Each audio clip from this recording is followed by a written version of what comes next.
On va y aller comme ça. Voulez-vous que je ferme les yeux? Et voilà.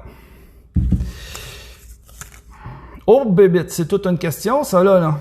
J'ai peur de passer l'après-midi là-dessus. Il y a d'autres questions à répondre, là. Celle-là est... Faut qu'on résume. Faut qu'on résume, là. Et dans le fond, n'oublions pas une chose. Et quand que je réponds à des questions en live, là, bien entendu, c'est des questions qui... C'est des sujets qui méritent vraiment d'être... parce que vos questions sont vraiment extraordinaires, sont vraiment profondes. C'est des questions pertinentes. Chaque question mérite qu'on s'y attarde, puis qu'on les développe à juste titre, parce qu'ils valent vraiment la peine d'être développés, ces beaux sujets. Donc, Aimé Réma qui demande l'énergie. Qu'est-ce que l'énergie? Wow! Qu'est-ce que l'énergie? N'hésitez pas à me faire des petits commentaires, hein? Aimé nous demande l'énergie. Qu'est-ce que l'énergie? Alors, si parmi vous, des personnes se sentent appelées à faire des petits commentaires puis à partager vos ressentis en lien avec les questions qui sont posées, mais moi, je les lis au fur et à mesure. Ça peut m'inspirer à développer justement puis à partir sur le flow pour nourrir notre réflexion. Allô Solia, allô Sandra, du beau monde aujourd'hui, merci pour votre présence. Marie-France, oui, de France, allô Françoise, Nathalie, Liana. Alors, bonjour à tout le monde, Mylène. Donc, j'ai la question qu'on va développer dans les prochaines minutes. Qu'est-ce que l'énergie? Comment qu'on pourrait résumer ça? On pourrait commencer par dire que tout est vibration, tout est vibration, tout est fréquence de différents niveaux. OK? Tu sais, l'énergie, là, il n'y a personne qui nous... je pense que c'est pas un mystère pour personne aujourd'hui que de reconnaître cette réalité-là, que tout est énergie. Hein? La physique quantique, la science le reconnaît. La science reconnaît l'existence de l'énergie en tout. Hein? Le corps humain, notre corps, ce n'est qu'un assemblage énergétique de particules. Et là, je vais pouvoir développer, bien entendu, dans les formations que je veux développer dans le futur, les différentes formations de l'alchimie du bonheur qui sont extrêmement complètes. Ben oui, on aura le temps de s'attarder à chaque question d'importance, parce que c'est des questions qu'on peut pas contourner, ça. Puis qu'on doit les développer. À la lumière de l'alchimie du bonheur, ben je vous amène un nouvel éclairage à ma façon. Puis chaque personne, ben choisit de prendre ses outils, les modifier selon sa nature, selon ses besoins, les adapter. Ça inspire des gens à poursuivre les recherches également. Ça peut ouvrir certaines nouvelles voies qu'on n'a peut-être pas considérées. Puis, regardons ça, je vais explorer dans cette voie-là. Ben, c'est ça, c'est de l'exploration qu'on fait. Nous sommes des explorateurs de la création. Nous sommes des explorateurs. Nous sommes venus pour explorer, pour faire des expériences, pour enrichir notre carnet de bord d'explorateurs de la création. On est en mission d'évolution, spirituelle dans la création. Donc, qu'est-ce que l'énergie? Quand on prend une image IRM du cerveau, c'est frappant de voir juste le cerveau, là, c'est une centrale énergétique. Hein? Juste au niveau du cerveau, c'est impressionnant. de voir l'activité cérébrale sous forme d'énergie, sous forme électrique, de courant électrique. Alors, on voit bien que l'énergie est partout. Quand on parle des chakras, bien entendu, des centres énergétiques dans le corps astral, dans le corps subtil de l'être humain, le corps de transition, c'est des centrales énergétiques. Alors, tous ces systèmes-là fonctionnent en synergie dans un but systémique à arriver à faire fonctionner l'ensemble d'un système qui est le corps humain. Mais quand on pense que nous, en tant qu'humains, on fait partie d'un grand système cosmique et que nous sommes seulement une infime partie de cet énorme, de ce grandiose univers cosmique, et que nous ne sommes que des petits rouages de cette grande œuvre qu'on ne peut même pas concevoir actuellement avec notre cerveau, bien entendu, matériel. Seulement l'esprit qui nous habite, de nature spirituelle, peut concevoir l'éternité. Hein? Alors, Françoise me fait un beau commentaire. Allô Marie, moi de l'île de la Réunion. Françoise, l'univers étant énergie et vibration, nous sommes tous interconnectés. Absolument. C'est fascinant. C'est fascinant de constater. Avez-vous le film Avatar, ceux qui l'ont vu, le film Avatar, qui est un film qui était bien populaire, là. C'était frappant, les recherches dans la nature, que tous les arbres, tout le vivant communique. Hein, dans la nature, les forêts, par le réseau racinaire, mais il y a de l'énergie qui circule et tout communique. Nous, on communique constamment. On est en constante communication avec l'univers, mais c'est tous des processus automatiques. Pourquoi c'est des processus automatiques? Parce que il y a une gestion, il y a un ordre supérieur. Il y a un ordre supérieur dans la création. L'être humain, on n'est pas le centre de l'univers. Nous ne sommes pas. Je ne suis pas le centre de la création. Je ne suis qu'une infime partie de la création. Donc, cet ordre cosmique gère la création avec des lois parfaites que nous, en tant qu'êtres d'évolution, on a le devoir d'apprendre à connaître, qu'on doit s'y adapter. Nathalie, elle mentionne que c'est comme le battement d'ailes du papillon. Oui, parce qu'il y a un effet d'amplification dans les ondes. Donc, tout est énergie.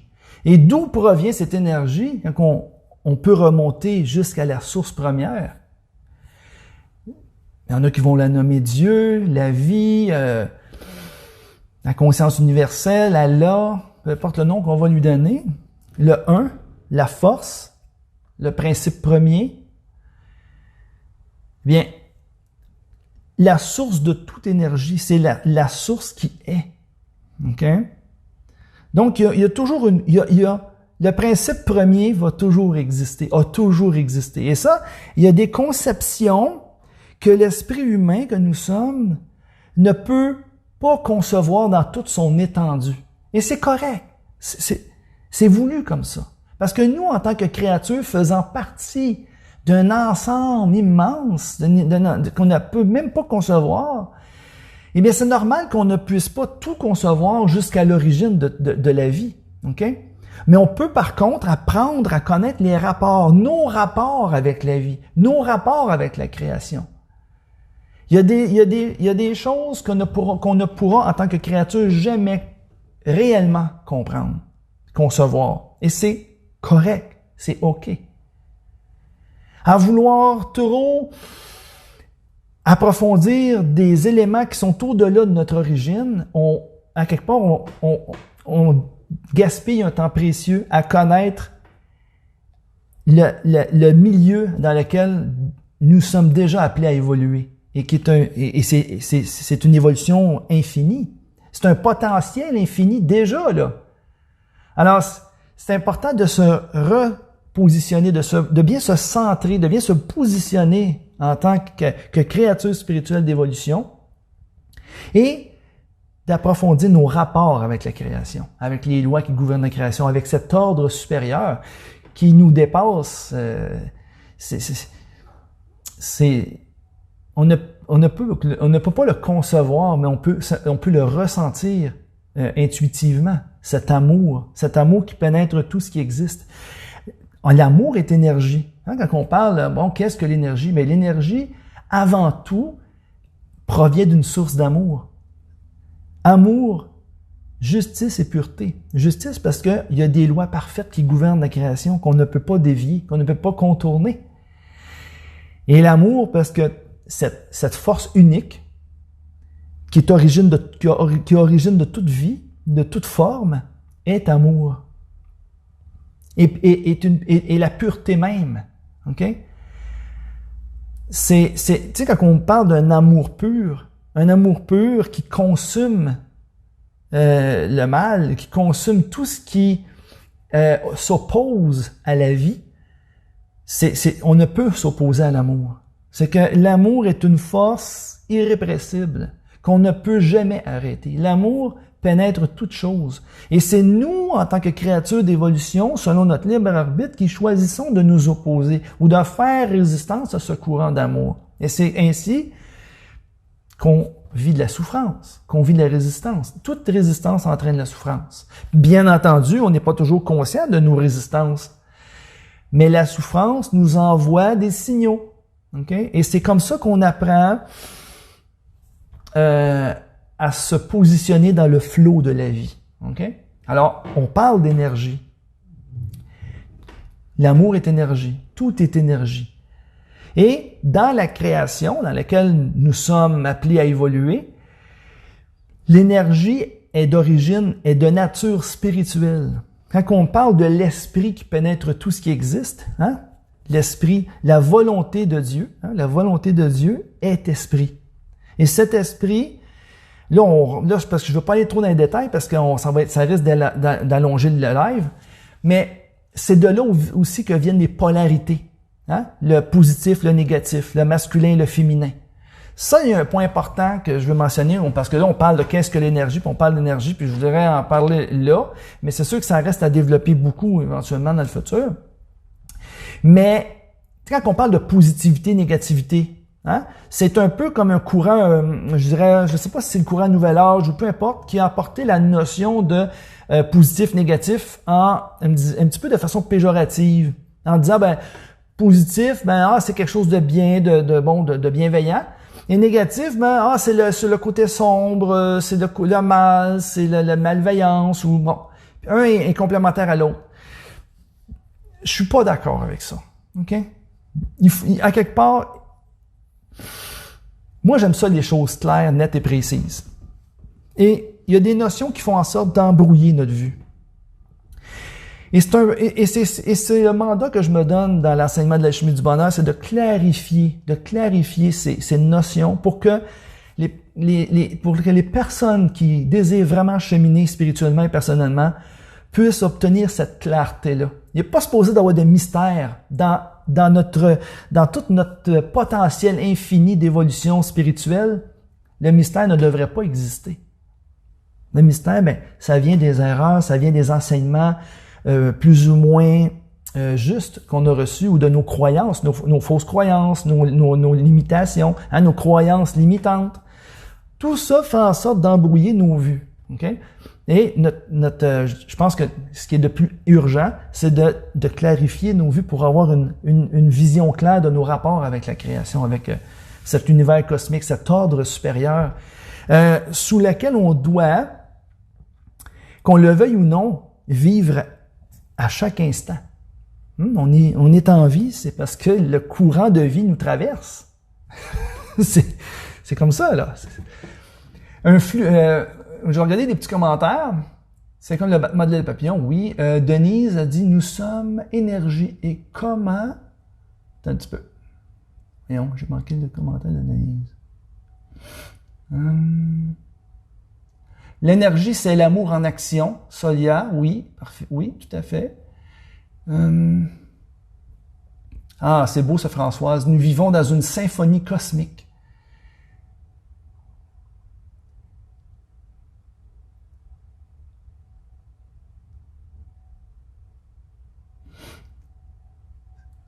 Nous sommes énergie. Voyons. Allô, Babette? Contente. Je suis content que vous soyez là. Un flux cosmique. Il y a un commentaire qui passe, puis je sais pas d'où. Ah! OK, je touche plus, je vais le lire. Nous sommes énergie et comme tout, et sommes tous interconnectés avec tout ce qui est fait de cette énergie. Du plus petit brin d'herbe aux animaux, à la plante et tout ce qui est, on fait tous partie de l'un. Merci Denise pour ce beau commentaire, plein de vérité. Oui.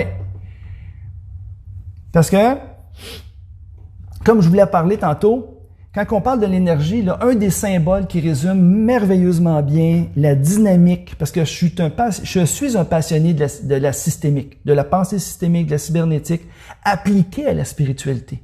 OK? C'est ce que j'applique dans l'alchimie du bonheur. Mais c'est ça. Le plus beau symbole que je trouve, moi, qui représente bien la dynamique de l'énergie dans la création, avec la force spirituelle, c'est le yin et le yang. Vous savez, le yin et le yang, là, c'est un symbole qui remonte à la nuit des temps et qui renferme un savoir très, très profond et très précieux.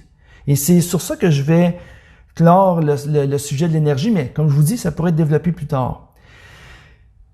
Le yin et le yang, on voit réellement cette dynamique qui doit s'instaurer dans la création à partir de l'origine de la création et dans tous les autres plans de la création jusqu'au plan matériel. Il y a beaucoup de sphères, il y a beaucoup de niveaux, il y a beaucoup de mondes dans la création. Et il y a le monde matériel, il y a le monde des âmes des animaux. Hein, on appelle que ce soit il y en a qui l'appellent l'esprit de la nature. Les âmes animales, c'est des âmes. Il y a comme un milieu de vie spécifique pour les âmes des animaux, qui sont des êtres éternels également. Et donc aussi tous les êtres qui peuplent la nature. Cette intelligence qui s'exprime et qui gère et qui construit la nature, les architectes de la nature, ce sont des êtres aussi qui ont leur place dans la création. Donc, on a ce milieu-là spécifique pour eux. Puis tu as aussi tout le domaine du royaume spirituel, d'où nous sommes issus, en tant qu'être inconscient ayant besoin d'évoluer vers la conscience personnelle. Et là, c'est ça. Dans l'ensemble de la création, l'énergie, la façon que la dynamique de l'énergie fonctionne, ben, c'est parfaitement bien imagé dans le symbole du yin et du yang. Le positif et le négatif, hein, le blanc et le noir, on voit qu'ils sont ensemble formant un cercle. Ils ne fusionnent pas. Ils sont bien, je dirais bien déterminés. Chacun dans leur rôle, positif, négatif, OK? Et, je vais me placer comme ça. Peut-être que moi mieux moi. Ouais. Donc, positif et négatif, on voit que c'est un cycle. Hein? C'est un cycle. Le positif et le négatif qui sont ensemble en synergie bien scindés, parce qu'on parle d'une scission entre le positif et le négatif. Il y a une séparation.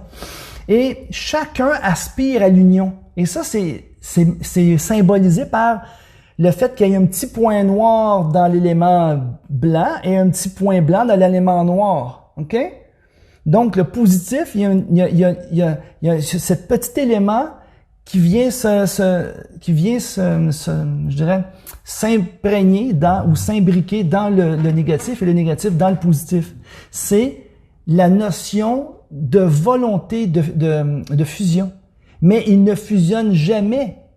Ils sont toujours dans une aspiration à fusionner, mais dans la création, dans l'ensemble de la création, le positif et le négatif sont clairement scindés en deux pôles, ok, positif, négatif. Et c'est justement ça qui permet au mouvement de s'instaurer dans la création et la chaleur de pouvoir permettre la création, qui permet la vie. Parce que le cycle, le fait que les deux pôles aspirent à l'union, fait en sorte d'activer un effet magnétique. Il fait en sorte d'instaurer un mouvement magnétique. Exactement comme on peut le reproduire dans l'électronique. Je suis pas un spécialiste en électronique, mais quand on regarde un moteur électrique, tu as toujours t'as un rotor avec des éléments positifs, puis autour tu as des éléments négatifs, ou vice-versa, ou l'inverse, je sais pas trop. Ce qui induit le mouvement rotatif du moteur. Alors, on reproduit les lois dans n'importe quel domaine. On les applique, mais c'est des lois qui proviennent de l'origine. C'est fascinant. Fait que dans la création, le positif et le négatif, ce sont des polarités. Et la femme, c'est l'élément négatif et l'homme, c'est l'élément positif. OK? Et les deux aspirent à l'union. Alors, c'est sûr que là, on va en venir à toute l'histoire des flammes jumelles et tout le tralala, hein, bien entendu. Il y en a qui vont sûrement penser à ça. Eh bien, c'est l'élément positif, négatif, OK, qui sont dans un cycle perpétuel en mouvement, qui aspirent à l'union. C'est ça qui exprime à merveille dans le yin et le yang la dynamique de l'énergie dans la création, de l'énergie spirituelle dans la création. Le fait que un et l'autre aspirent à l'union, ils se complètent mutuellement. Encore, cette énergie-là est toujours en action, induit le mouvement, précisément à cause de cette aspiration à l'union, sans nécessairement fusionner. Et vous voyez, et c'est ce qui implique justement de toujours être en mouvement, et c'est ce qui implique la chaleur, c'est ce qui implique la vie. Alors, on pourra approfondir beaucoup plus ce sujet-là, parce que c'est pas en quelques minutes qu'on peut résumer ça, mais j'attire votre attention sur le symbole du yin et du yang. Il y en a qui ont interprété le symbole du yin et du yang comme étant la représentation du bien puis du mal, du positif, du négatif, puis que le négatif est nécessaire à l'expression du positif. Je suis pas d'accord avec ça. C'est une notion qui est plus universelle, qui est vraiment une expression d'une loi énergétique, de polarité et de complémentarité des polarités qui font en sorte que dans l'aspiration à l'union, ça induit le mouvement, ça induit la chaleur, ça induit la vie. OK? Donc, c'est une question réellement de dynamique énergétique, le yin et le yang. Et quand on parle de positif, quand on veut parler du bien, on peut nommer la chose en disant, c'est bienveillant. Et quand c'est quelque chose qu'on veut mentionner comme étant mauvaise ou qui nous amène du mal-être ou que c'est malveillant, on peut le dire par le nom que ça porte. Parce qu'on s'est habitué à appeler ça négatif. Ah, c'est négatif. Mais en réalité, on déforme, en parlant de cette façon-là, les lois de la création. Parce que le négatif, c'est pas mauvais. C'est pas quelque chose de malveillant. Le négatif, c'est une polarité. Et c'est indispensable dans la création. Fait que le positif, négatif, c'est un peu faudrait s'habituer vraiment à le considérer comme des polarités. C'est de l'énergie. On en a besoin de ça. Ça fait partie du mécanisme de la création. Et ce qui est malveillant puis ce qui est bienveillant, oui, c'est la dualité dans la création que nous vivons en lien avec nos choix, avec l'expression de notre libre arbitre et nos résistances face au courant de l'amour. Hein? Le courant qui est toujours bienveillant, qui est toujours promoteur. Mais nous, on met des bâtons dans les roues, on met du sable dans le mécanisme, puis là, après ça, comment ça se fait que ça va pas bien? On est toujours soumis aux conséquences de nos actions, comprenez? Alors, je pense que j'ai fait le tour pour l'instant, question de l'énergie. Donc, merci Emma Réma pour cette question. Et j'espère avoir peut-être suscité des pistes de réflexion, n'est-ce pas? C'est toujours intéressant. Le négatif n'existe pas sans le positif, nous dit Nathalie. C'est vrai, dans le sens de la polarité. Okay? Dans le sens de la polarité énergétique. Le négatif, le positif, ça induit le mouvement. Ça induit l'élément magnétique qui maintient tout ensemble dans la création. Okay? C'est vraiment énergétique, on parle énergétique. Mais quand on parle de la dualité, de la bienveillance et de la malveillance, du bien et du mal, c'est un autre registre, une autre histoire. Et ça, on pourrait approfondir ça. C'est passionnant aussi, bien entendu. C'est très passionnant de l'approfondir. Tout à son contraire. Ouais, dans le fond, Françoise, tout à son contraire, oui, je dirais dans le domaine de la matérialité. C'est-à-dire dans le domaine matériel où on vit la dualité. Le positif, le négatif, moi je dirais que c'est pas nécessairement des éléments contraires, c'est plus des éléments complémentaires. OK? Parce que dans le divin, les deux polarités sont fusionnées et forment la croix à branche égale. OK? La croix à branche égale, qui est connue depuis la nuit des temps, mais la croix à branche égale exprime justement le positif ici et le négatif ici, qui sont parfaitement fusionnés. Et ensuite, tout autour de cette croix à branche égale parfaite, s'est formée la création. Et dans la création, l'énergie, positif-négatif, est scindée en deux, OK? Et leur union, leur aspiration à l'union, fait en sorte que la création peut fonctionner. C'est ça qui implique la dynamique de la création. C'est le fonctionnement du cosmos dont on parle ici. Mais plus loin, c'est vraiment de l'origine même de la création, cette adaptation de la force divine en deux pôles, positif-négatif, c'est un processus extraordinaire, grandiose, qui a permis à la création de pouvoir prendre forme. OK? Qu'on parle de la création spirituelle. Dans le divin, c'est une autre chose. OK? Donc, la dualité forme le tout universel et complémentaire. Ouais. Dans la matérialité, la dualité, c'est un élément d'évolution. Ça fait partie d'un mécanisme évolutif. OK? La dualité est induite par le fait même d'avoir besoin d'évoluer. Tandis que quand on franchit la limite de l'évolution et qu'on va dans les sphères supérieures spirituelles, comment je peux dire ça? C'est que on n'est plus soumis à cette dualité-là qu'on ne connaît que dans les plans matériels. Okay? Les plans matériels, c'est une école. C'est une école. Les plans matériels, c'est une école à plusieurs niveaux. OK? Et tant et aussi longtemps que ce soit les niveaux les plus bas ou les plus élevés, ça demeure que tu es dans le plan matériel. Alors la dualité, elle existe par le fait même de l'expression du libre arbitre de toutes les êtres d'évolution qui habitent cette création-là. Et dans les plans de lumière pure spirituelle, eh bien, quand il est dit que la lumière ignore les ténèbres, eh bien, il y a une réalité, il y a une vérité dans ça. C'est qu'il n'y a aucune place pour l'ombre et les ténèbres dans les plans de la lumière, OK? La lumière ignore les ténèbres. La lumière a dû venir faire un sacrifice de venir par amour pour les créatures, pour venir faire l'expérience des ténèbres dans la création, pour être en mesure de nous indiquer le chemin de la sortie du labyrinthe dans lequel on s'est foutu. On s'est créé un labyrinthe, puis on était pogné dedans. Puis ça a été un sacrifice d'amour de la lumière que de venir apprendre à connaître les ténèbres pour nous aider. Parce que pour la lumière ne peut concevoir les ténèbres. OK? C'est dans les plans de pure lumière, oubliez ça. La dualité, là, c'est un plan qui est directement sous la pression de la lumière. Il n'y a pas de place pour la dualité dans ces plans-là. C'est vraiment dans les plans d'évolution matérielle. Puis encore là, c'est temporaire. Okay? C'est des plans temporaires, c'est des plans éphémères. Le cycle est éternel.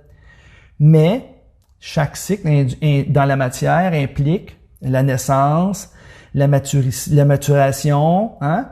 Ensuite, tu donnes des fruits, puis ensuite, tu vas vers la vieillesse, puis ensuite la mort, la décomposition, et le cycle continue comme ça. OK? Quand on voit un pommier, le pommier, il est né d'une pomme, la pomme a donné un pommier, et ainsi de suite. Vous voyez? Puis à un moment donné, le pommier va mourir, puis ces pommes vont donner d'autres pommiers. Fait qu'il c'est un cycle dans la création matérielle comme ça. Bon. Je vais regarder. Ah! Intéressant, Denise. Un exemple terre à terre du positif et négatif est une batterie d'auto. Il y a un pôle positif et un pôle négatif. Il faut que les deux fonctionnent pour que la batterie puisse faire fonctionner l'autre. Faire fonctionner l'auto. C'est un excellent exemple. J'avais déjà donné un exemple comme ça en parlant d'un circuit électronique ou même d'un circuit électrique. Si tu essaies de mettre les deux polarités ensemble, là, méchant spark, là, ça explose. Il y a un risque d'explosion de vouloir fusionner les deux. C'est qu'on s'oppose à la loi, là, hein, puis on met les deux fils ensemble, positif, négatif.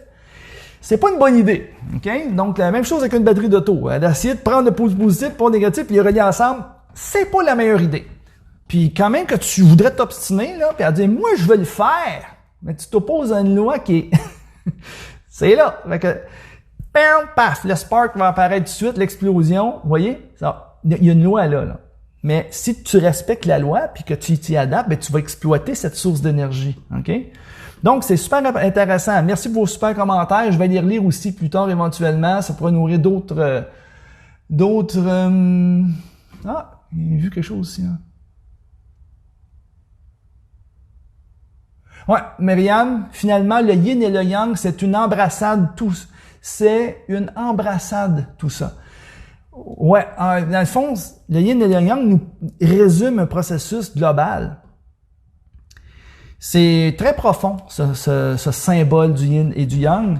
Ça exprime une dynamique de l'univers. C'est vraiment extraordinaire, ce symbole-là. Donc ici, on va voir, puis j'ai d'autres petites questions. Je passe à la prochaine question parce que là, j'en ai pas mal. Hein. Je ne sais même pas si je vais être capable de tout passer aujourd'hui. Parce que là, au rythme où je vais là, à développer mes affaires, hein, c'est long. Donc, Sabrine, elle nous pose une question. Elle voudrait qu'on développe. Elle dit, oui, Gérard, la pauvreté du monde qui ignore l'intelligence des petits êtres qui travaillent comme les fourmis. Merci, beau dimanche et bonnes vacances à vous tous, parce qu'elle m'avait écrit ça lors de du préparatif du live du 27 juillet. Bon, tantôt j'en ai fait mention rapidement en disant que la création, hein, le grand univers cosmique, le grand ordre cosmique, c'était de milieu de vie d'évolution et de milieu de vie de toutes sortes de créatures. Hein. Donc nous les êtres humains, les esprits humains d'évolution qui sommes des étudiants, on pourrait dire, de la grande école de la vie, qui est l'univers cosmique matériel, eh bien, on n'est pas tout seul, nous autres, dans la création matérielle. Il y a tous les constructeurs de la création matérielle dans laquelle on se trouve. Nous, on est les autres. On est les habitants. Okay? C'est un peu comme j'habite une maison, OK? Mais il y a eu un constructeur de la maison. Je peux l'avoir construit moi-même, on va dire. Là. C'est bon, c'est correct. Mais il y a quand même une étape de construction de la maison, puis j'habite la maison. OK? Tu as le contenant, puis le contenu. D'accord? Donc, nous, en tant qu'esprit d'évolution, notre job, nous autres, c'est d'être le contenu. C'est-à-dire que nous sommes les habitants de la création. OK? On y chemine pour parfaire notre évolution spirituelle. OK?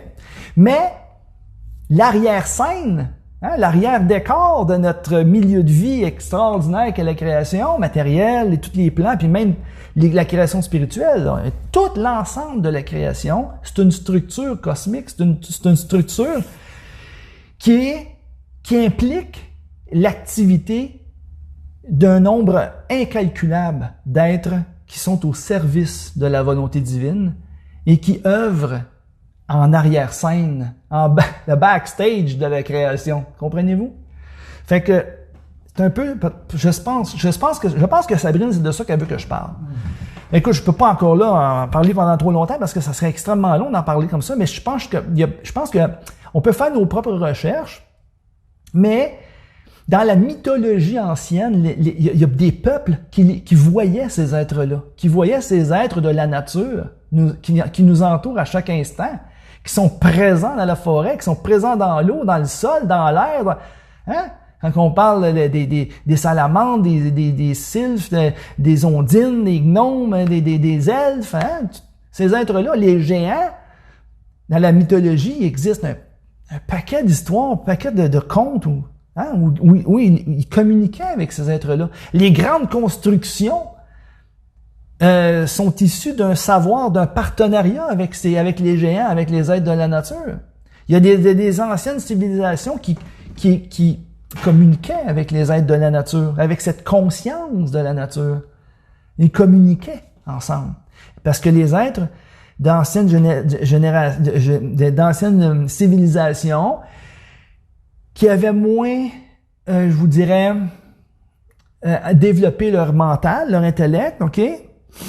Qui était plus au niveau du cœur, suivaient de façon plus intuitive le flot de la vie, s'adaptaient aux lois de la création de façon plus, je dirais, candide, hein? Comme des enfants de la création.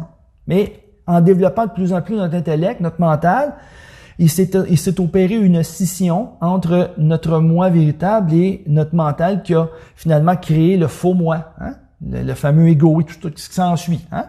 Entraînant beaucoup de résistance. Puis aussi, ça a coupé nos communications avec tous les autres plans de création. On s'est isolé, hein? On s'est isolé à cause du développement, de la domination absolue du mental, de l'intellect, où on vit actuellement l'aboutissement des fruits disons les plus je dirais les fruits les plus, je dirais, répugnants, hein, ou les plus abjects, n'est-ce pas? Mais il y a aussi, à travers cette souffrance-là, l'éveil. On en vient qu'à vouloir se détacher de cette emprise-là.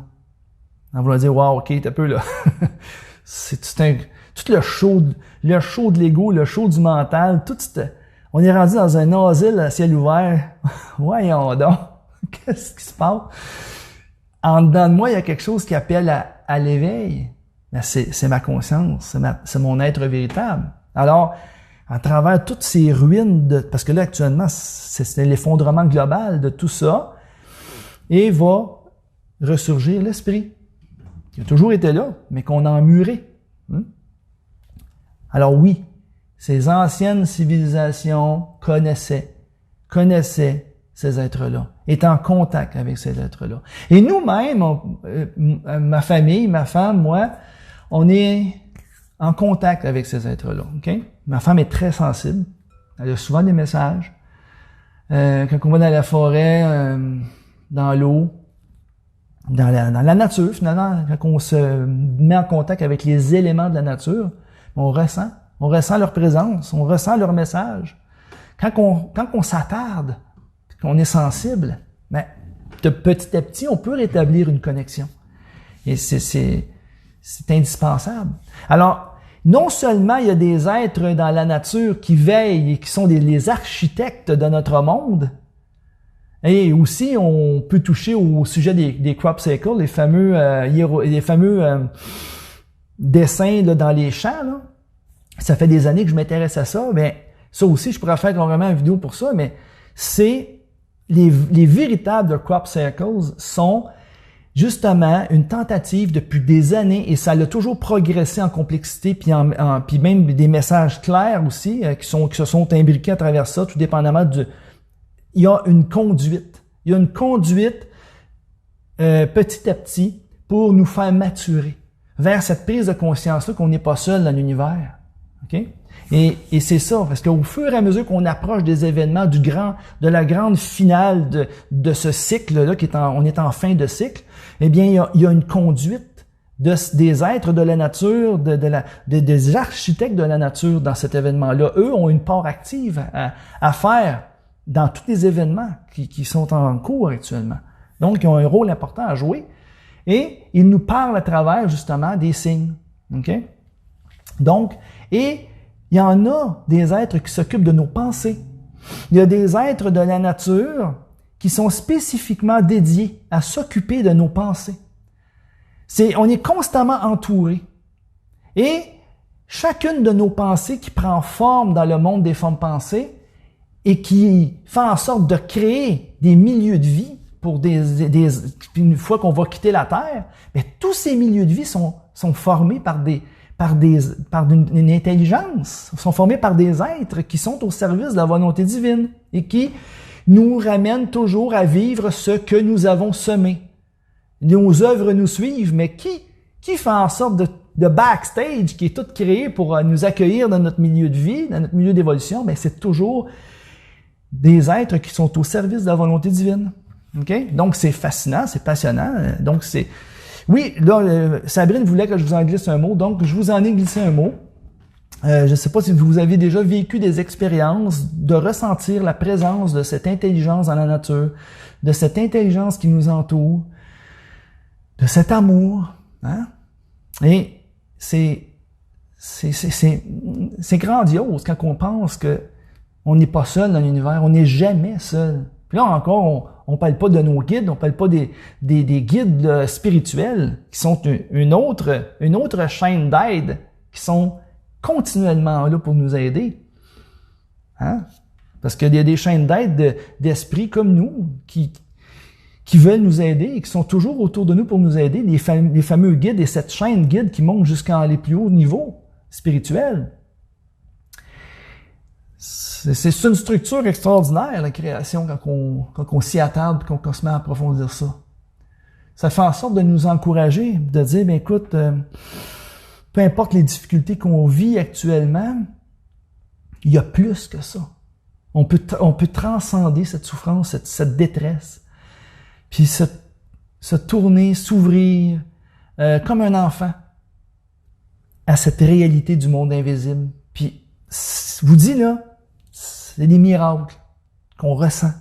On ressent cette présence, puis ça nous rassure, puis ça nous aide à poursuivre notre chemin. OK? Nathalie, la valse de l'énergie perpétuelle. Oui, c'est très beau. Attends un peu. J'ai eu de quoi passer. Solia me demande, Gérard, arrives-tu à ressentir ou à imager le principe non-duel? J'ai l'impression que c'est ça qui est très compliqué pour beaucoup d'entre nous, surtout en passant par le mental. Surtout en passant par le mental. Le non-duel. Oui, mais dans le fond, je pense que Solia, ce qu'elle veut parler, c'est de l'unité. C'est de l'unité. Et ça, dans l'alchimie du bonheur, la seule voie là, que je vois pour passer de la dualité à l'unité, et ça, je le représente de façon claire, nette et précise dans le dessin alchimique. Okay? Le dessin alchimique du processus alchimique du bonheur, autant ça que aussi dans le processus de l'amour. L'amour fait partie de tous les systèmes. L'amour fait partie de tous les processus. C'est ça que j'ai conceptualisé sous forme de système qui nous guide. Mais ça parle à l'intuition. J'utilise aussi la géométrie sacrée à travers ça. Et oui, ce savoir-là est exprimé dans mes recherches d'une façon précise, claire. L'amour, c'est la seule et unique porte permettant de passer de la dualité à l'unité. Et ça, c'est fascinant d'approfondir ça dans le dessin alchimique. Parce que tu as toujours deux côtés dans le dessin alchimique. Tu as la portion il y a un cercle qu'on appelle le cercle de transmutation. Et dans ce cercle de transmutation, c'est un cycle en 9 étapes. OK? Et les premières étapes du cycle sont bien importantes, mais c'est le monde matériel dans lequel on vit, là. Hein? Parce qu'il faut être concret, faut être ancré. Hein? C'est bien beau là, de flyer, mais faut être ancré dans le réel, dans le concret, pour pouvoir activer notre potentiel infini dans la matière. C'est indispensable. Alors, c'est à ça que sert le cercle de transmutation, et justement de passer de la dualité à l'unité. Et le secret se trouve dans le triple accord unitaire de l'amour. Parce que on apprend à se servir de la force de l'amour consciemment en prenant conscience que l'amour s'exprime en 3 phases dans notre vie, à chaque instant. Tu as l'amour besoin, tu as l'amour don de soi, puis tu as l'amour de la vie. Ça fait longtemps, là, ça fait plusieurs fois que j'en parle. Mais ce triple accord-là, c'est ça qui nous mène à l'unité. Parce que l'amour besoin puis l'amour don de soi, là, ben, pour résumer, là, c'est l'équilibre entre le donner et le recevoir. Puis dans la phrase de Jésus, aime ton prochain comme toi-même, ben, il y a un cycle. C'est qui exprime le cycle entre le donner et le recevoir, et cet équilibre-là indispensable. Donc, il faut que tu te donnes le meilleur pour être capable de donner le meilleur à l'autre, et vice-versa. Et c'est ainsi que se crée cette unité qui nous permet de vivre dans l'amour de la vie. Le vivre dans l'amour et dans l'unité, c'est vivre en équilibre, dans la loi du donner et du recevoir. Et ça, on l'approfondit dans l'action, dans l'expérience vécue. OK? Ça, c'est une piste pour explorer que je vous donne là. Puis, c'est simple. Tu sais, quand quelque part, là, tu as une serrure puis tu as une clé. C'est pas plus compliqué que ça. Dans les processus systémiques de toute la création, tu as toujours une serrure puis une clé. Alors, pour passer de la dualité à l'unité, Ben, c'est l'amour. OK? Alors, l'amour, une serrure qui fonctionne en 3 temps. OK? L'équilibre entre le donner et le recevoir qui mène à l'unité.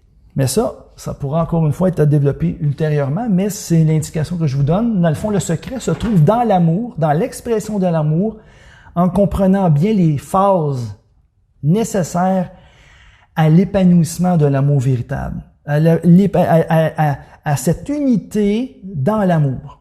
OK? Et quand on arrive là, à le vivre, cette énergie d'amour pur là, dans l'unité, là, eh bien, si on fait un retour, on s'aperçoit qu'on a respecté ces 3 étapes-là. On est en équilibre entre le donner et le recevoir. Puis là, ben, bien entendu, quand on vit dans l'unité, dans l'amour, ben, ça amène quoi? Le bonheur véritable. Pas le bonheur éphémère, pas le bonheur illusoire. Non, non. On sent réellement, ici et maintenant, quelles que soient les circonstances, ce bonheur nous envahir qui provient de la source. Alors, bonheur véritable et amour, ben, ça forme un, ça fait un. OK? C'est un est la conséquence de l'autre. Le bonheur, c'est une conséquence. OK? Ça n'arrive pas de même au hasard, là. Le bonheur véritable, là, c'est une conséquence. C'est une conséquence d'un équilibre. Quand tu vis dans le bonheur véritable, là, c'est parce que tu es en équilibre. Donc,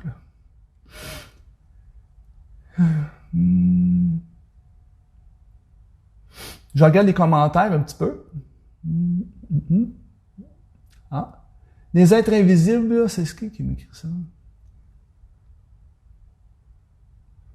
Françoise.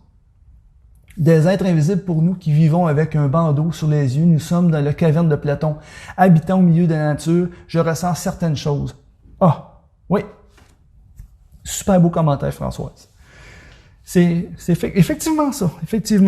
Et simplement en étant conscient de notre état, oui, un petit peu actuel, qu'on est un petit peu comme... On s'est comme séparé de la création, en quelque sorte.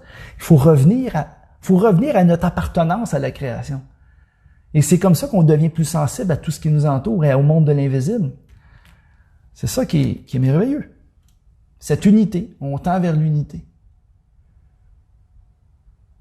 Vous faites des beaux commentaires. C'est vraiment agréable de faire des lives avec vous autres. Là. Vos commentaires là, sont magiques. Vous pouvez regarder les commentaires les uns des autres. C'est extraordinaire. C'est très enrichissant. Ah.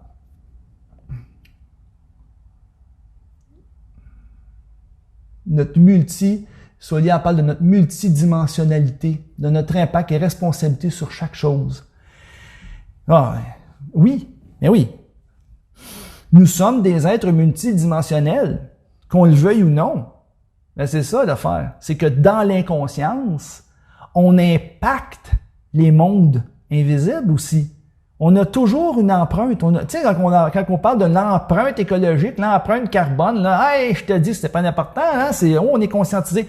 Mais on a un impact multidimensionnel, là. Nos pensées, les formes pensées, comme je vous disais, tous les êtres de la nature qui sont obligés de créer des mondes infernaux, des mondes sombres à cause de notre vouloir, parce qu'on doit vivre la conséquence de nos actes, de notre volonté. On crée des mondes, mais c'est pas nous-mêmes qui créons des mondes. Nous, on émet des ondes magnétiques de puissante attraction et des êtres de la nature qui habitent toute la création, eux autres qui travaillent en backstage, ok, eux autres c'est les acteurs, c'est les architectes, eux autres vont construire les mondes selon la nature de notre vouloir, toujours dans le plan de la matière. Mais ça existe dans tout l'ensemble de la création. Alors imaginez, là, et là là.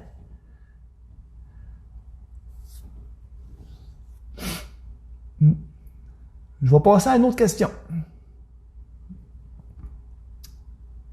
Marie a dit, quand j'étais petite, je les sentais marcher sur mon lit. Ils venaient la nuit et j'ai un sommeil de plomb. Et ne me souviens jamais de mes rêves, de leur visite, mais je les entends. Oui. Mais Françoise a dit, c'est aussi pour cela que je dis que la vérité n'est qu'une illusion, que la vie n'est une illusion, car cette société essaie de nous enfermer dans un monde matériel alors que nous sommes des êtres créatifs seulement. Beaucoup ne le savent pas. Ou bien l'ignorent.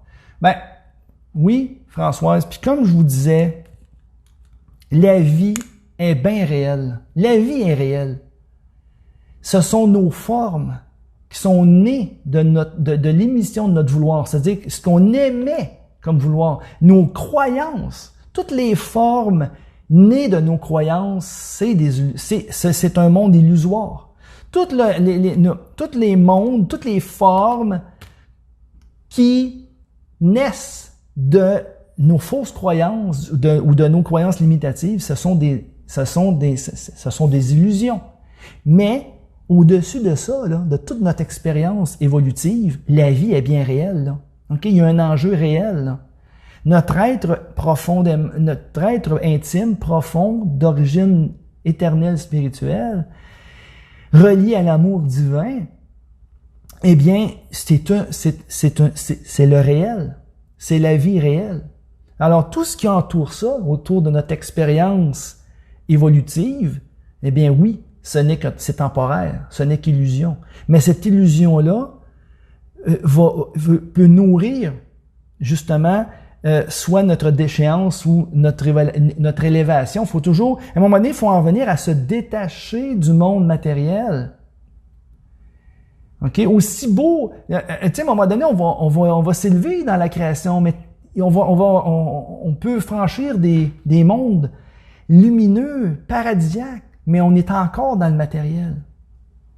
Alors, il faut transcender la matière pour ressusciter dans le monde spirituel, OK? La résurrection des morts, c'est ça. La résurrection des morts, c'est l'immersion hors de la matière et l'entrée dans le monde réel de l'esprit. OK? Alors, là seulement, on est à l'abri de la mort, de la vraie mort. Parce que tout le reste, c'est illusion, c'est temporaire, c'est éphémère. OK? Donc, je vais passer à une autre question. Là, il est quelle heure, là? Ça passe tellement vite. Il est 2 heures. Bon, on va se donner... Oh! Hélène, elle me demande l'amour inconditionnel. L'amour inconditionnel. Hélène. OK. L'amour inconditionnel, je vais en parler rapidement parce que j'ai déjà dans des lives précédents touché le sujet. OK? L'amour inconditionnel, là, je vous le dis tout de suite, là, l'amour, c'est la plus grande exigence de la vie. OK? C'est juste que notre perception de l'amour, qu'on appelle l'amour inconditionnel, encore une fois, c'est un peu comme le positif, le négatif, là, comme je parlais tantôt. On s'est créé aussi des croyances en lien avec ça. L'amour inconditionnel, c'est pas l'amour humain que pour la personne que tu vas aimer, tu vas supporter n'importe quoi, puis tu vas être prête à subir toutes sortes de choses parce que tu aimes inconditionnellement. Disons que c'est une perception humaine de l'amour. Mais la notion première, selon mon point de vue, de l'amour, mais je vous ramène au triple accord de l'amour, entre un équilibre entre le donner et le recevoir, pour arriver à l'unité. Hein? Eh bien ça, là, c'est des conditions. L'amour, c'est la plus haute exigence de la vie. C'est ça l'amour inconditionnel. C'est que l'amour, là, c'est la plus puissante force qui pénètre tout ce qui existe. Et en chaque instant, on doit se mesurer à cette force-là. Soit qu'on s'y oppose, ou soit qu'on est dans le flot. Soit qu'on vit de la pression, comme j'explique déjà, là, la formation que je veux donner, mais la première formation que je veux faire, là, qui va toucher à la fois les hypersensibles, ceux qui sont à la recherche d'un couple, comment grandir dans un couple, ou comment je peux cheminer pour être heureux en amour.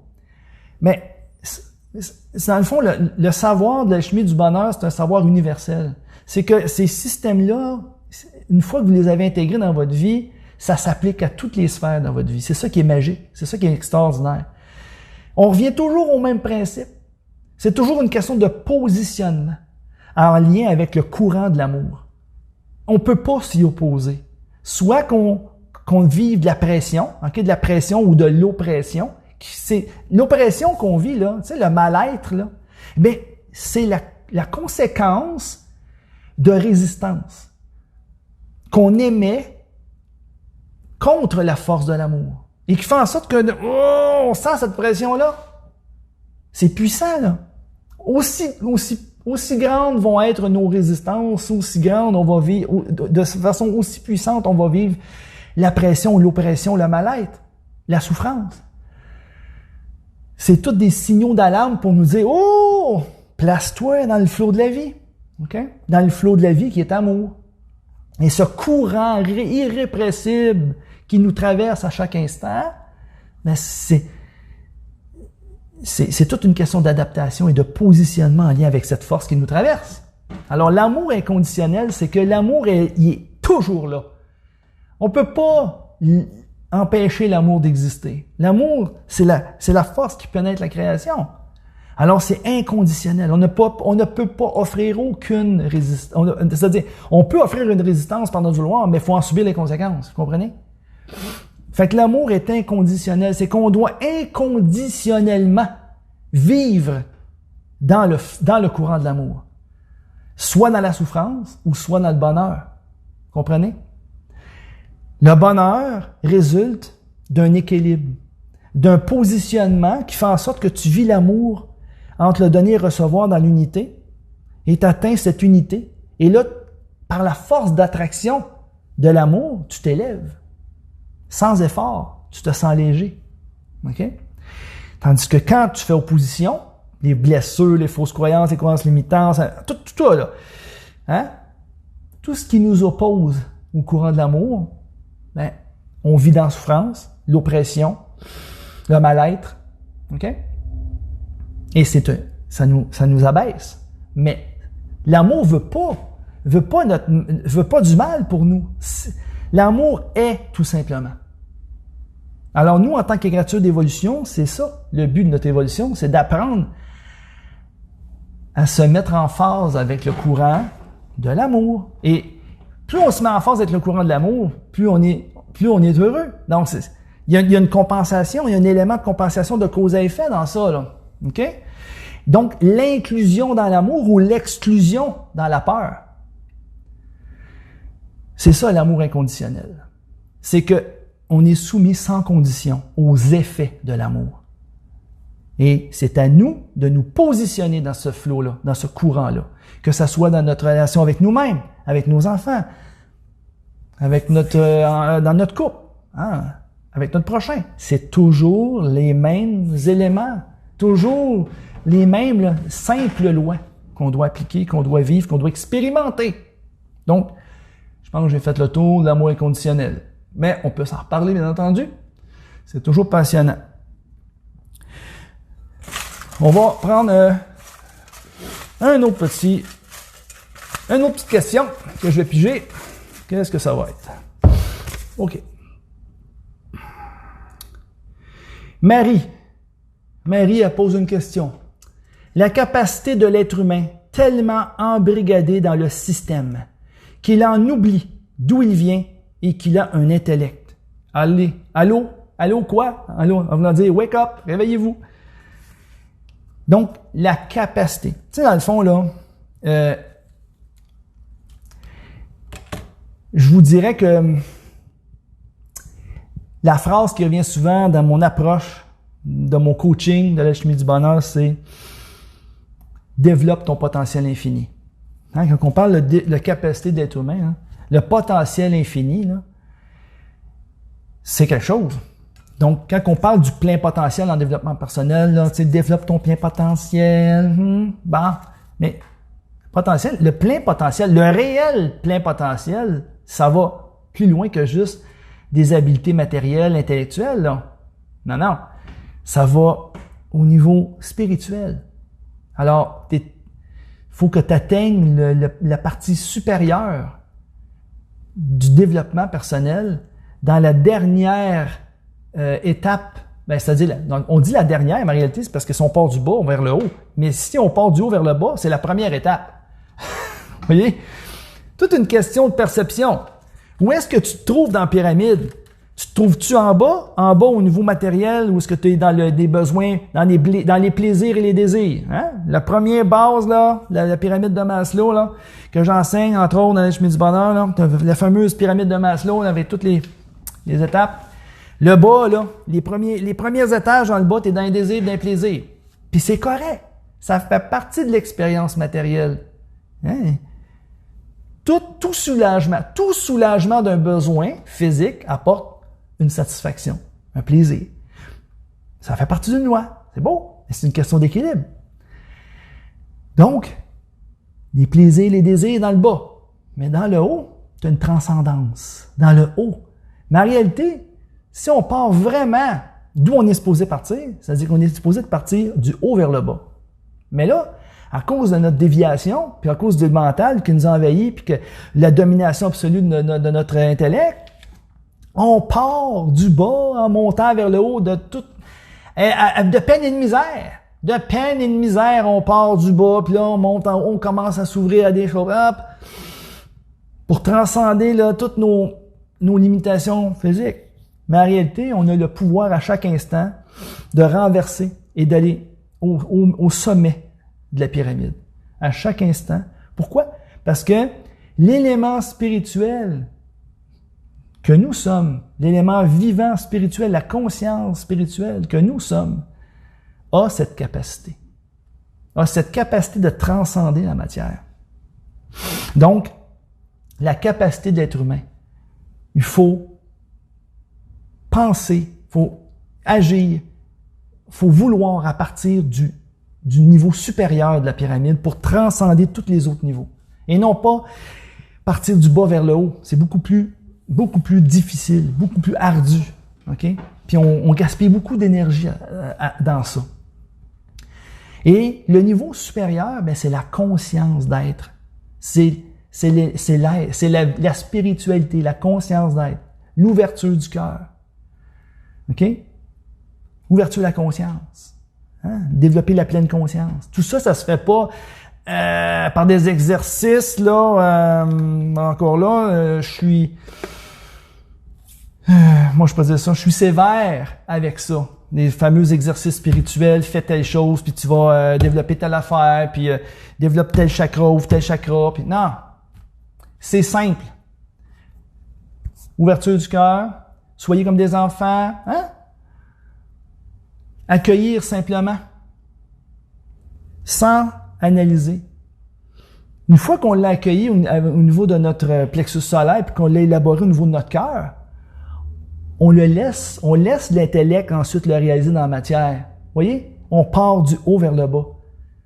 Mais si on se casse tout le temps la tête à savoir quelle technique que je peux faire pour être plus spirituel, puis quelle technique que je peux faire pour aller vers l'illumination, puis tout ça, tu sais. Là, tu es tout dans les techniques, puis tu vas apprendre ci, puis ça. Là, tu es dans les livres. Tu peux lire des livres toute ta vie. Mais si tu ne laisses pas le lead à ton esprit, à ton intuition, à ton cœur, tu peux lire tous les livres toute ta vie, puis ça va servir. Il faut que tu le vives. Il faut que ça soit du vécu. Tout ce que tu apprends dans des livres, ce n'est que de la matière. Ce n'est que... ça fait juste alourdir, finalement, à un moment donné. Hein. Donc, il faut que tu appliques. Il faut qu'on l'applique dans le concret, dans notre quotidien, l'ouverture du cœur, la façon de se donner à notre prochain. Aime ton prochain comme toi-même. Des affaires tellement simples. Tu sais, dans le fond, là, à cause de notre mental, tout ce qui est le plus simple, c'est devenu le plus compliqué. Avez-vous remarqué ça? Tout ce qui est normal est anormal. Tout ce qui est normal est anormal. Tout est reviré à l'envers. Vous remarqué ça? Un vrai asile à ciel ouvert. Hein? C'est incroyable. Ben, on arrive au point culminant là, de cet asile-là. Là. Mais là, parmi tous ces fous-là, là, tu te dis, OK, là, finalement, c'était qui vraiment les fous là-dedans? Là? Les fous qu'on traite de fous, d'illuminés ou de je sais pas trop, là, de toutes sortes de noms, là.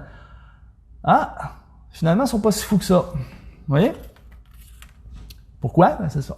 C'est l'élément important. C'est la spiritualité. On est embrigadé, comme dit la capacité d'être humain. Maïra dit, on est embrigadé dans le système. La matrice, hein, qu'on appelle la matrice, la fameuse matrice. Je te dis la matrice. Es-tu enragé de ce temps-ci, la matrice? Et qu'elle est enragée. Pourquoi? Parce que c'est la bête qui pressent sa faim. Hein? Alors, tout avec l'énergie du désespoir pour maintenir son emprise, elle serre les griffes, là, c'est les frissons de la mort déjà qui s'emparent de la bête, les frissons de la mort, puis là, elle serre les griffes. Il faut s'en libérer. Il faut s'en arracher, il faut s'en libérer. Alors, retournez au cœur, retournez à l'essentiel, retournez à l'amour, dans le triple accord, dans l'équilibre. Cherchez cet équilibre-là, on est ensemble pour ça, on est ensemble pour travailler là-dessus. Donc, là, je vais devoir vous quitter parce que ma gang revient. Parce que mon épouse avait emmené la gang faire un petit tour dans le village pour permettre que je puisse faire un live. Ils sont très généreux. Hein? Mais là, ils sont de retour. Alors là, ils vont rentrer dans la maison, puis là, ils vont voir du bruit, puis tout ça. Fait que ça risque de peut-être être un petit peu plus mouvementé, notre live. Là. Donc, j'ai touché quelques questions. Puis éventuellement, je ferai d'autres lives, puis on pourra passer les questions qui restent. Il n'en reste pas beaucoup. Regarde, il n'en reste pas beaucoup. Hein? Il en reste quelques-unes, puis c'est sûrement des bonnes questions. Je sais que là-dedans, il y avait des questions concernant les flammes jumelles, concernant la relation de couple, l'amour, tout ça. Écoute, c'est tellement important. Et ça fait précisément partie de mon programme, justement, de formation future, parce que c'est des éléments importants. Mais avant d'aimer les autres, avant de vouloir être en couple, ou même, mettons qu'on est déjà en couple, là, mais pour permettre l'épanouissement, hein, de grandir en amour, ben, faut avant tout avoir nous-mêmes fait ce pas-là avec nous-mêmes. Avoir nous-mêmes fait le pas de grandir en amour. Alors, un élément entraîne l'autre. C'est une action-réaction, c'est cause à effet. L'amour, comme je vous ai expliqué, le positionnement dans le courant de l'amour, que ça soit dans le couple, que ça soit avec toi-même, que ça soit... Peu importe, c'est universel. C'est des lois. Ce sont des lois universelles. Alors, quel que soit dans le domaine d'application, c'est toujours les mêmes mécanismes. C'est toujours les mêmes lois. Il faut simplement les adapter dans la sphère d'activité qu'on est, mais c'est toujours ça. Ça revient toujours. C'est toujours simple, clair, précis. Donc, que ce soit dans le couple, que ce soit dans notre relation avec nous-mêmes. Tu sais, le grand maître Jésus, là, aime ton prochain comme toi-même, ça s'applique dans n'importe quoi, ça. Avec soi-même, le couple, tout ça, avec les enfants, avec nos relations en général. Parce que c'est toujours une question de positionnement, de notre ouverture au courant de l'amour. Soit qu'on vit de l'attraction dans le courant de la force et qu'on se sent léger, qu'on grandit, qu'on s'élève dans l'amour, ou soit qu'on est exclu, qu'on s'exclut soi-même, qu'on vit de l'oppression, de la pression, du mal-être, de l'exclusion, de la dualité. Tout ça, c'est l'expression de lois bien précises qu'on ne peut pas se soustraire. Alors, faut s'adapter. Faut s'adapter, puis c'est pour notre plus grand bien. Parce qu'oubliez pas, chaque petit pas qu'on fait dans la bonne direction, on a un feedback. On a un feedback. Puis ça nous encourage à continuer. Tu sais, les petites victoires, il faut se féliciter pour chaque petite victoire. Surtout en ce moment, là, où qu'on vit des grands bouleversements. Là. Mais prenons le temps de se donner des petites victoires à chaque jour. Puis on les savoure. C'est ça. On se connecte avec l'amour, avec la simplicité. OK? Merci Solia, magnifique, quel merveilleux moment avec toi. Merci beaucoup. Chacun de tes mots nous porte au meilleur de nous-mêmes. Merci Solia.